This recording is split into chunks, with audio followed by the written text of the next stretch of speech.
Hello guys, welcome to Solution Mitra.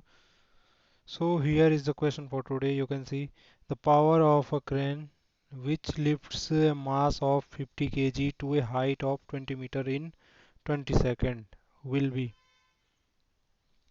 तो ये कह रहा है कि हमें निकालनी है पावर इस क्रेन की जो कि लिफ्ट कर रही है 50 केजी के मास को 20 मीटर की हाइट तक और 20 सेकंड में कितना होगा। ठीक है भाई। सबसे पहले तो हमें पावर जो होती है, पावर क्या होती है?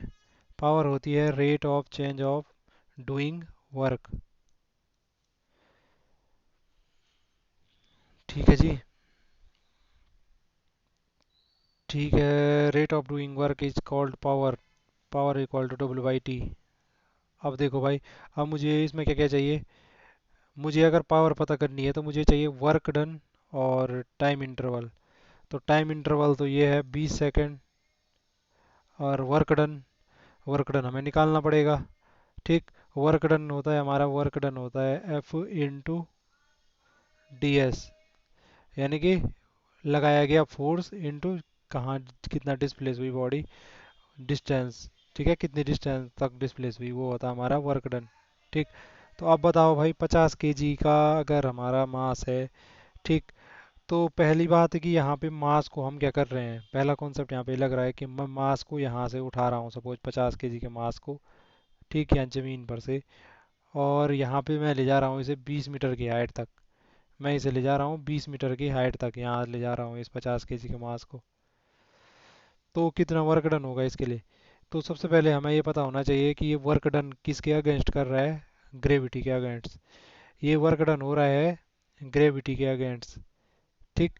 जो अर्थ की ग्रेविटी है उसके अगेंस्ट हो रहा है, और जी जो होता है वो क्या कहलाता है, एक्सेलरेशन ड्यू टू ग्रेविटी, और इसकी वैल्यू होती है 9.8 मीटर पर सेकेंड स्क्वायर। ये होता है एक्सेलरेशन ड्यू टू ग्रेविटी। ठीक। तो मुझे पहले ये देखना है कि मुझे कितना वर्क डन करना पड़ेगा। तो मुझे इस पे एक वर्क डन कौन कर रही है, इस पे एक वर्क डन अर्थ कर रही है नीचे के लिए, क्योंकि देखो नीचे के लिए ग्रेविटेशन इतना लग रहा है, फोर्स क्या बोलते हैं, 50 केजी का मास है।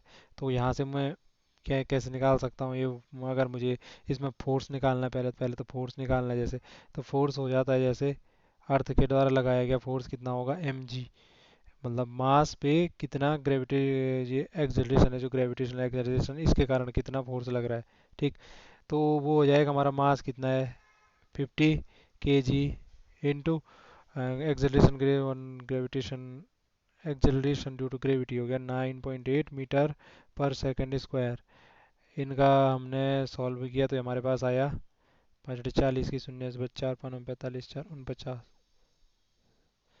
490 क्या आया जी, 490 न्यूटन। 490 न्यूटन फोर्स लग रहा है नीचे के लिए, किसके कारण, ग्रेविटी के कारण। तो मुझे इतना ही फोर्स कहाँ लगाना पड़ेगा, अपोजिट डायरेक्शन में लगाना पड़ेगा अगर उसे उठाना है। तभी तो फोर्स क्या हो जाएगा, नलिफाई हो जाएगा ना। इतना मैं नीचे लग रहा है तो उतना ही जब ऊपर के लिए लगाऊंगा तभी तो मैं इसको उठा पाऊंगा।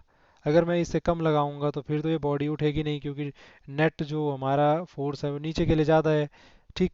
तो हमारी बॉडी का मूवमेंट नीचे को मतलब टेंस रहेगा। अब मुझे इतना फोर्स लगाना पड़ेगा अगर इसे उठाना है। ठीक।